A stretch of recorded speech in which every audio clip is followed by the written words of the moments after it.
জয়গুরু। সকলকে জানাই শুভেচ্ছা এবং যথাস্থানে প্রণাম। আমরা জানি যে চৈত্র মাসের শুক্লপক্ষে যে একাদশী তিথিটি হয় একে বলা হয় কামদা একাদশী। এই বছর অর্থাৎ 2025 সালে বাংলা 1431 বঙ্গাব্দে এই কামদা একাদশী কবে পালিত হবে, এর উপবাসের দিন কবে, আর এই একাদশীর মাহাত্ম্য এবং ব্রত কথা এ নিয়েই আজ পাঠ ও আলোচনা করব। শাস্ত্রে বলা আছে যে এই কামদা একাদশী পালন করলে পাপ নাশ হয়, পুণ্য অর্জন হয় এবং মনের ইচ্ছা পূর্ণ হয়।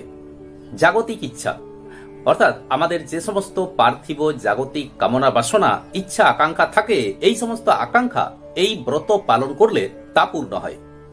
আর এই কারণেই এই একাদশীর আরো একটি নাম আছে যাকে বলা হয় ফলদা একাদশী।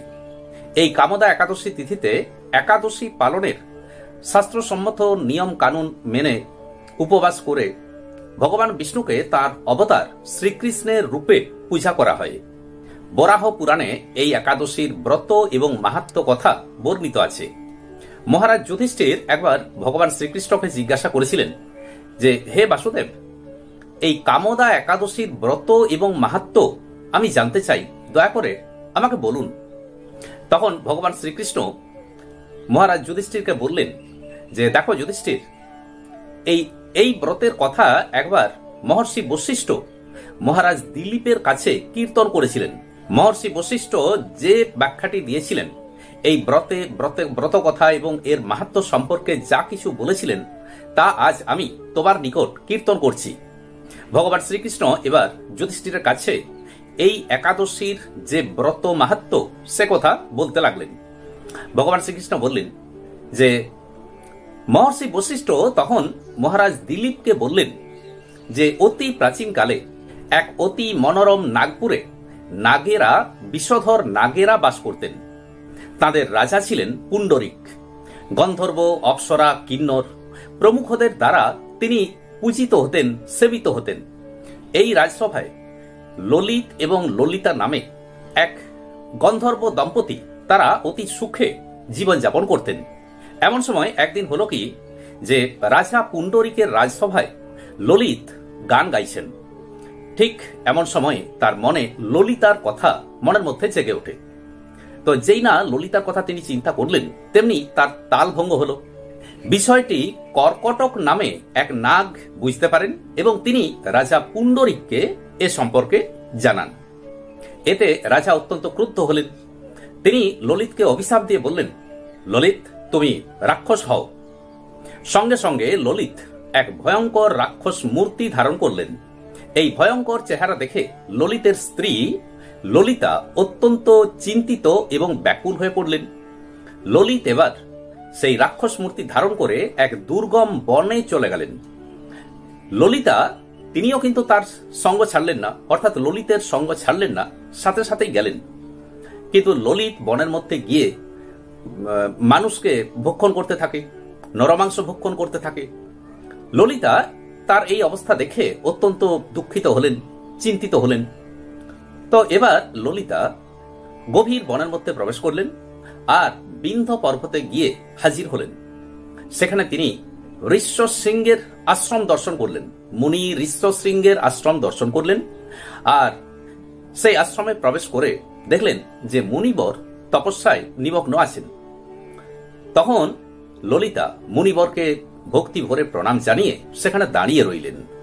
কিছুক্ষণ পরে মুনিবর ললিতাকে দেখে জিজ্ঞাসা করলেন, হে সুন্দরী, তুমি কার কন্যা? কি কারণেই বা এই দুর্গম বনে এসেছ? ললিতা তখন বললেন, আমি এক গন্ধর্বের কন্যা, আমার নাম ললিতা। আমার স্বামীর পিশাচত্ব দূর হয় এমন কোন উপায় জানবার জন্য আমি আপনার কাছে এসেছি। তখন মুনি ঋষ্যশৃঙ্গ ললিতাকে বললেন যে, দেখো, চৈত্র মাসের শুক্লপক্ষে যে একাদশীটি হয় একে বলা হয় কামদা একাদশী। তুমি বিধিপূর্বক এই কামদা একাদশী ব্রত পালন করো আর এই একাদশী ব্রতের পুণ্য ফল তুমি তোমার স্বামীর উদ্দেশ্যে অর্পণ করো, তার পিশাচত্ব দূর হবে। মুনির কথা শুনে ললিতা অত্যন্ত আনন্দিত হলেন। মুনিকে প্রণাম জানিয়ে সেখান থেকে বিদায় নিলেন। এরপর চৈত্র মাসের শুক্লপক্ষে যে কামদা একাদশী, সেই তিথি তিনি শ্রদ্ধাপূর্বক পালন করলেন। আর বাসুদেব এবং ব্রাহ্মণদের সামনে, তাদের সামনে দাঁড়িয়ে ললিতা এই ব্রত পালনের যে ফল তা তিনি তার স্বামীর উদ্দেশ্যে অর্পণ করলেন। সঙ্গে সঙ্গে ললিত তার দিব্য দেহ ফিরে পেলেন, তিনি গন্ধর্ব দেহ ফিরে পেলেন। এবার ললিতের সাথে ললিতার মিলন হলো এবং তারা পরম সুখে জীবনযাপন করতে লাগলেন। মহর্ষি বশিষ্ঠ এবার বললেন, হে মহারাজ দিলীপ, তাই এই ব্রত সকলেরই যথেষ্ট শ্রদ্ধাপূর্বক ভক্তিপূর্বক পালন করা কর্তব্য। এই ব্রত ব্রহ্ম হত্যা পাপ বিনাশক, পিশাচত্ব মোচনকারী, এবং এই ব্রত পালন করলে মনের অভীষ্ট পূরণ হয়। আর এই ব্রত কথা শ্রদ্ধাপূর্বক পাঠ ও শ্রবণ করলে বাজপেয় যজ্ঞের সমান ফল লাভ করা যায়।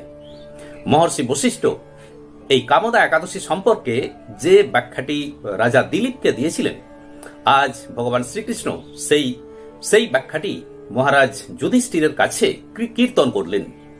এই বছর অর্থাৎ 2025 সালে বাংলা 1431 বঙ্গাব্দে এই কামদা একাদশীর যে দিন তারিখ রয়েছে, দেখুন বলা আছে, শ্রদ্ধেয় শ্রী বেণীমাধব শীল মহাশয়ের ফুল পঞ্জিকা অনুসারে বাংলা 25শে চৈত্র 8ই এপ্রিল মঙ্গলবার এই দিন একাদশীর উপবাস, কামদা একাদশী।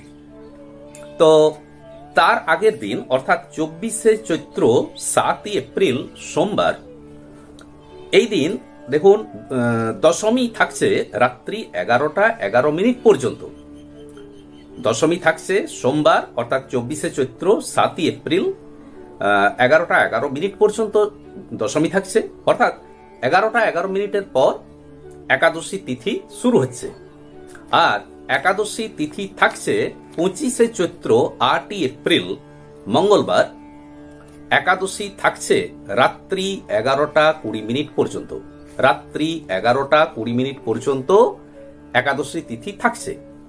তাই শ্রদ্ধেয় শ্রী বেণীমাধব শীল মহাশয়ের ফুল পঞ্জিকা অনুসারে এখানে স্পষ্টভাবে বলা আছে যে 25শে চৈত্র অর্থাৎ 8ই এপ্রিল একাদশীর উপবাস। গোস্বামী মতে অদ্য এবং নিম্বার্ক সম্প্রদায় মতে পরাহে পরের দিন একাদশীর উপবাস। তাই বুঝতে পারলাম যে শ্রদ্ধেয় বেণীমাধব শীল মহাশয়ের ফুল পঞ্জিকা অনুসারে একাদশীর ব্রত উপবাস হবে এই বছর 25শে চৈত্র বা 8ই এপ্রিল মঙ্গলবার। 2025 সালের 25শে চৈত্র বা 8ই এপ্রিল মঙ্গলবার। আজ এই পর্যন্তই। নমস্কার।